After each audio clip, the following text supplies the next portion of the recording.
हम लोग इस वीडियो में डिस्कस करेंगे क्लास 10 एनसीईआरटी मैथ एक्सरसाइज 1.2 का क्वेश्चन नंबर 6। क्वेश्चन नंबर 6 क्या है? Explain why 7 into 11 into 13 plus 13 and 7 into 6 into 5 into 4 into 3 into 2 into 1 plus 5 are composite numbers. Composite numbers क्या होता है?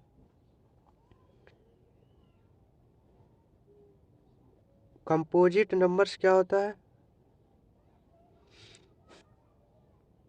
कंपोजिट नंबर्स क्या होता है? कंपोजिट नंबर्स वो नंबर होता है जो प्राइम नंबर ना हो। मतलब कंपोजिट नंबर का कंपोजिट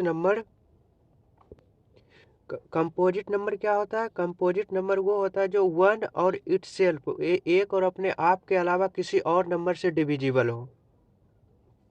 कंपोजिट नंबर होता है, देखो, divisible divisible by some numbers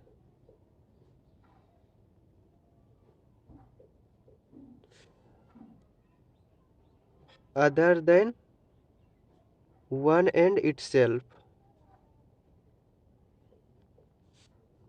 और एक डेफिनेशन है, इसको क्या क्या कह सकते हैं?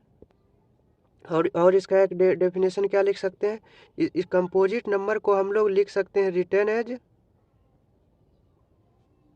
रिटेन एज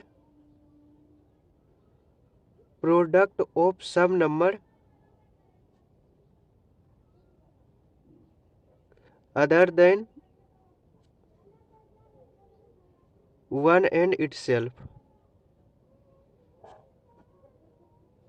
इसका मतलब क्या हुआ? देखो, कंपोजिट नंबर को डिविजिबल होता है सम नंबर्स जो अदर देन वन है इटसेल्फ। देखो, टू क्या है? टू तो वन और इटसेल्फ के अलावा किसी और से डिविजिबल नहीं है, तो ये तो प्राइम नंबर हो गया टू। लेकिन नाइन, नाइन देखो, नाइन वन से डिविजिबल है, तो मतलब वन इसका फैक्टर है। और नाइन थ्री से डिविजिबल है, तो थ्री इसका फैक्टर है। और नाइन खुद खुद अपने आप से डिविजिबल है, तो नाइन भी इसका फैक्टर है। तो इस यदि नाइन का फैक्टर देखें तो वन, थ्री और नाइन खुद है। तो इसका मतलब नाइन जो है कंपोजिट नंबर है। क्यों? क्योंकि ये डिविजिबल है सम नंबर से। सम नंबर्स मतलब अदर देन वन और इटसेल्फ के अलावा थ्री से भी ये डिविजिबल है, तो इसलिए नाइन को हम कंपोजिट नंबर कहेंगे। तो हमको सोल्व करना है क्या? 7 into 11 into 13 plus 13।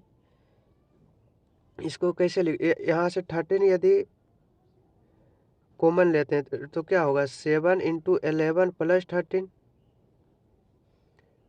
13, 7 into 11 77 plus 13। 13 into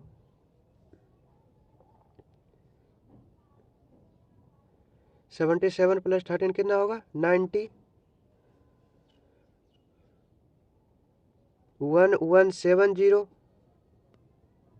117। यदि हम 1170 को फैक्टराइजेशन करें तो क्या होगा? 2 से 5, 17, 2 से 8, 2 से 5, फिर 3 से 3 से कितना बार डिविजल होगा? 1, 9, 5, 3 से 6, 5, 5 से 13। तो 1170 का फैक्टर क्या है? 2 इंटू 3 का स्क्वायर हो गया, 3 इंटू 3, 3 का स्क्वायर इंटू 5 इंटू 13। तो हम 1170 यानी 1170 को हम 2 इंटू 3 स्क्वायर इंटू 5 इंटू 13 के प्रोडक्ट के रूप में लिख सकते हैं। हम लोग जानते हैं कंपोजिट नंबर को कैसे लिख सकते हैं? Written as product of some number other than one and itself. तो हम कह देंगे अंत में hence 7 into 11 into 13 plus 13 is composite number. क्यों?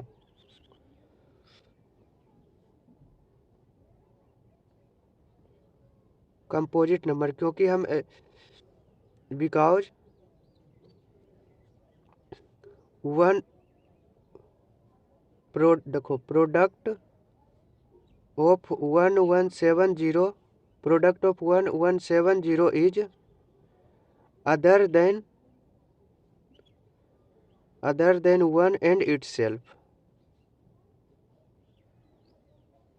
उसी तरह से दूसरा क्वेश्चन क्या है, 7 × 6 × 5,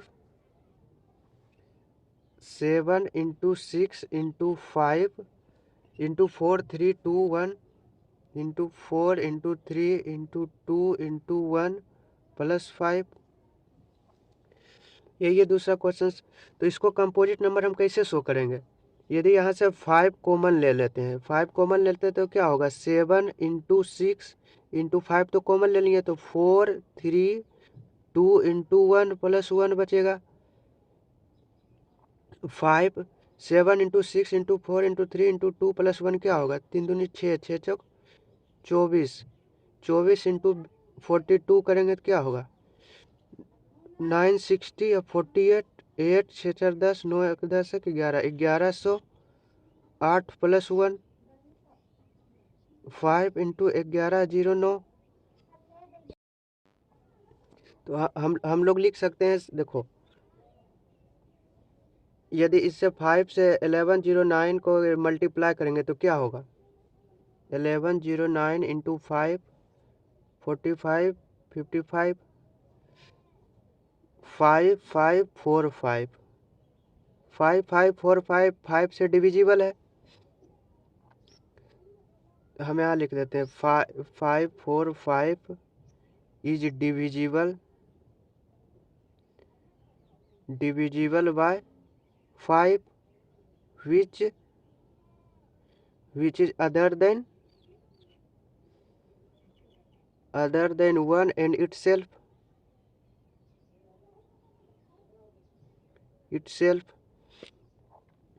हम लोग लिख देंगे अंत में, हेंस क्या है था, 7 × 6 × 5, 7 × 6 × 5 × 4 3 2 1 +5 इज कंपोजिट नंबर।